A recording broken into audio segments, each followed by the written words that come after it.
होगी, क्या सवाल है? बीजेपी से मेरा यही सवाल है, 6.5 साल सरकार में है केंद्र में, 6.5 साल में प्रधानमंत्री ने क्या किया? खाली जुमलाबाजी जुमलाबाजी जुमलाबाजी। साल में 2 करोड़ चाकरी देंगे और 15-15 लाख रुपया में खाता में देंगे, और गैस फ्री में खुलवाया, देने का बाद बोला वादा किया, अभी देखिए 900 रुपया 1000 रुपया गैस का दाम हो गया। कौन देगा ये पैसे? आपका क्या सवाल है? हमारा सवाल यही है, नंदीग्राम में कुछ और मुद्दा नहीं है, एक ही मुद्दा लोगों का, नंदीग्राम वासी का है कि बेईमान वर्सेस ईमानदार। जो बेईमानी किया उसका कोई वोट नहीं मिलेगा, कोई वोट नहीं मिलेगा। पूछ लेते हैं, जूही विश्वास है हमारे साथ तृणमूल कांग्रेस से और पापिया चक्रवर्ती हैं बीजेपी से। क्या ये कहें बेईमान वर्सेस ईमानदार हो गया है? जी मनेगा, पहले तो मैं आपको बता दूंगी कि दीदी ने ये जो सीट चुना है नंदीग्राम, ये उन्होंने बहुत जानबूझ के चुना है। जब उनको कोई चुनौती देते हैं तो और स्ट्रांग बन जाती है। She is a challenger, she is a real fighter. तो आज दीदी ने वही प्रूव किया कि यहाँ से हम खड़े होंगे और ये सीट जीत के दिखाएंगे। ये इतना बड़ा चैलेंज मेरे ख्याल से कोई भी मुख्यमंत्री नहीं लिया आज तक, जितना बड़ा चैलेंज दीदी ने लिया है, एक्सेप्ट किया है उन्होंने।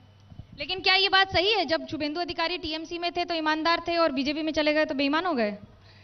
देखिए, ये हमने पहले भी कई शो में बोला है कि हम यही एक ही बात बोल रहे हैं कि अपने अपने चॉइस है, सबके अपने आप के जगह खुद चुनते हैं। ये लोकतंत्र में कोई भी किसी भी पार्टी में जा सकते हैं, लेकिन इलेक्शन के टाइम किसी पार्टी को छोड़ के जाना तो बेईमानी होता है ना। तो ही लोग बोल रहे हैं बेईमानी होता है। बीजेपी के पास कोई लोग नहीं है, इसलिए जितने मिल रहे हैं तृणमूल कांग्रेस से सबको लेते चलो, जो आ रहा है सबको लेते चलो, वॉशिंग मशीन जैसी जनता कहती है सवाल में।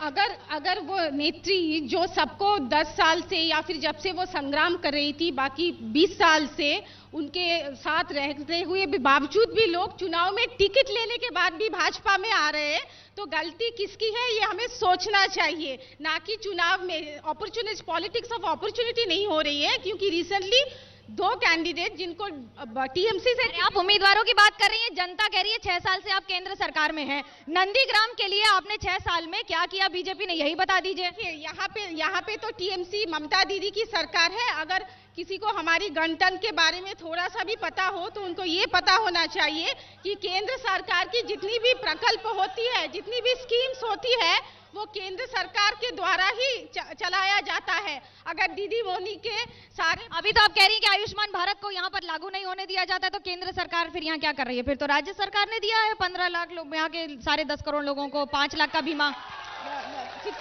जब आप कह रही हैं केंद्र सरकार काम करती है, तो फिर 15 आयुष्मान भारत, आप ही तो आरोप लगाते हैं कि आयुष्मान भारत बंगाल में अभी तक लागू नहीं हुआ है। जब हुआ नहीं तो केंद्र सरकार ने क्या किया? हुआ नहीं तो केंद्र सरकार के क्या किया, मतलब वो तो राज्य सरकार को उस प्रकल्प को आगे बढ़ाना है।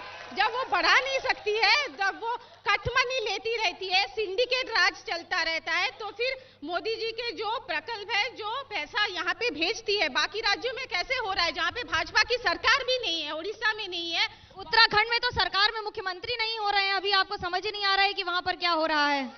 जी आपको सवाल नहीं सुनाई दे रहा है? उत्तराखंड में मुख्यमंत्री तो बदले जा रहे हैं, पहले वहां संभाल लीजिए। डेरेक ओब्रायन ने ट्वीट किया है कहकर कि पहले उत्तराखंड संभाल लीजिए, बाद में बंगाल पे हमला कीजिएगा। वो तो ठीक है, क्योंकि भाजपा की सरकार हमारे देश में इतने प्रदेश में है, तो सांगठनिक रूप से कहीं ना कहीं कुछ समस्याएं हो सकती है, वो अपने में सुलझाए। हम बंगाल के बारे में बात करते हैं, बंगाल के बारे में ही बात कर